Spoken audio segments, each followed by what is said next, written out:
जब पूरा का पूरा डेमोक्रेसी और इंसानियत खतरे में कर दे ईडी, सीडी, सीबीआई।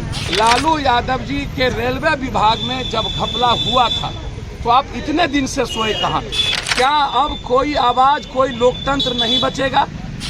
अदानी जी, अंबानी जी के पैसे और सीबीआई, ईडी तय करेगा कि सत्ता में कौन बैठेंगे? तो क्या विपक्ष में ही बेईमान चोर है, सत्ता पक्ष में सब दूध के धुले हैं? क्या सोचते हैं बिहार एक एक बिहारी बदला लेगा? अब वक्त आ गया है चुप नहीं बैठने का, आर पार लड़ाई लड़ने का। जाप के राष्ट्रीय अध्यक्ष पप्पू यादव ने केंद्र सरकार पर सरकारी एजेंसियों के दुरुपयोग करने का आरोप लगाते हुए केंद्र सरकार पर जमकर हमला बोला है। जी हां, उन्होंने कहा कि केंद्र की भाजपा सरकार पूरे देश में विपक्ष को खत्म करने की साजिश कर रही है। यही कारण है कि हर राज्य में मजबूत नेताओं को सरकारी एजेंसियों के माध्यम से परेशान व बदनाम कर रही है। राष्ट्रपति से देश में लोकतंत्र कायम करने के लिए ठोस कदम उठाने की उन्होंने मांग की। साथ ही उन्होंने कहा कि भाजपा सरकार ने ईडी और सीबीआई के बल पर कर्नाटक, गोवा, महाराष्ट्र, मणिपुर में सरकार बनाई है। एक बार आप खुद सुनिए क्या कुछ कह रहे हैं जाप अध्यक्ष पप्पू यादव। अब आप बिहार पर हमला कर सर, इससे जिंदगी मौत से, अब जिंदा रहने से बेहतर है कि मर जाना। जब पूरा का पूरा डेमोक्रेसी और इंसानियत खतरे में कर दे ईडी, सीडी, सीबीआई, तो सर उसके खिलाफ मेरा कहना साफ है। यदि लालू यादव जी के रेलवे विभाग में जब घपला हुआ था तो आप इतने दिन से सोए कहाँ थे? क्या आप केस को चुपचाप मजबूत कर रहे थे? क्या आपका कोई गुप्त समझौता था? आज लगातार कभी भोला यादव, कभी उनके राबड़ी देवी जी के पीए के यहाँ, लगातार मुबोला भाई सुनील सिंह के यहाँ, मेडिकल कॉलेज के यहाँ, भैया जी के यहाँ, दोनों मेडिकल कॉलेज, कई सारे एक्स एमएलसी, कई सारे विधायक, कई सारे भैया, आपके तरीका पर मेरा सवाल है कि आज क्यों? मेरा ये सवाल, इतने वक्त आप कहाँ थे? मेरा ये सवाल है। आप अपने तरीके से इस्तेमाल कैसे कर सकते हैं सीबीआई, ईडी और सब कुछ का? क्या अब कोई आवाज, कोई लोकतंत्र नहीं बचेगा?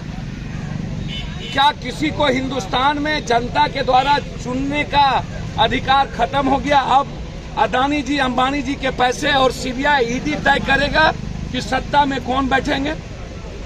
गरीब आदमी, अब मिडिल क्लास के लोग अब जिंदगी नहीं जी सकता।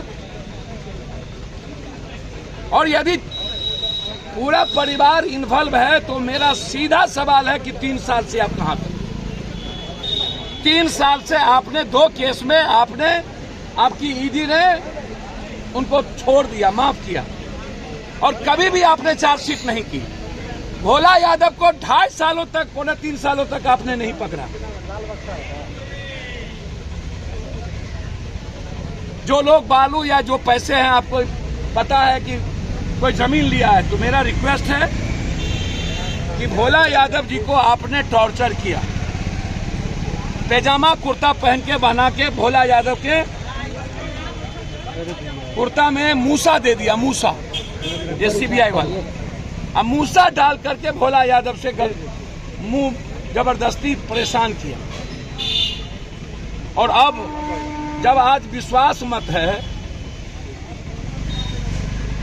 और जब नीतीश कुमार की सरकार बन गई, जब तक आपने आरजेडी को धमका के रखना था आप रखे, और जब सरकार बन गई तो अब आप कंप्लीट रूप से डेमोक्रेसी को खत्म करने के लिए आप इंस्ट्रूमेंट इस्तेमाल कर रहे हैं।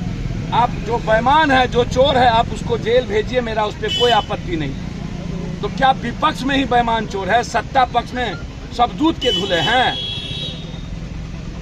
33,000 करोड़ से आपने सरकार बदली महाराष्ट्र, 1 लाख करोड़ से सरकार कांग्रेस की तोड़ दी आपने कर्नाटक, 65,000 करोड़ से सरकार तोड़ दी आपने मध्य प्रदेश, गोवा में आपने 30,000 करोड़ से सरकार आपने खरीद लिया कांग्रेस का, मणिपुर में मात्र 2 सीट आप एमएलए बने हैं, सरकार बना लिए। क्या ये डेमोक्रेसी है? आप इतने दिनों से कहां थे? क्या सोचते हैं बिहार एक एक बिहारी बदला लेगा? हम इसके पक्ष में नहीं हैं। जो गलत है आप, और मैं नीतीश कुमार जी से कहना चाहूंगा, नीतीश जी, बिहार हमेशा मर्द होता है, हमेशा चैलेंज स्वीकार करता है। इसके जितने मंत्री का फाइल और चोरी किया है बीजेपी, आर्थिक अपराध के द्वारा उसको जेल में बंद करिए। अब वक्त आ गया है चुप नहीं बैठने का, आर पार लड़ाई लड़ने का। इन सबको जेल में ठूसने की जगह यदि आज भी नीतीश कुमार जी चुप बैठ गए तो फिर नीतीश कुमार जी आपकी सरकार को और आपके लोगों को कभी बिहार की जनता माफ नहीं करेगी। आप हिम्मत दिखाइए और जितने लोग जल नल योजना से सारी योजना में पैसा घोटाला किया है, बिहार के मंत्री एमएलए पर आर्थिक अपराध बैठा करके यदि आज बिना पुलिस के वो रेड कर रहा है सीआरपी के बदौलत, और एक भी बिहार पुलिस नहीं, सबको अलग कर दिया गया, तो आप भी बिहार पुलिस और बीएमपी के द्वारा इन चोरों के घर पर रेड करके इनको जेल में ठूसिए।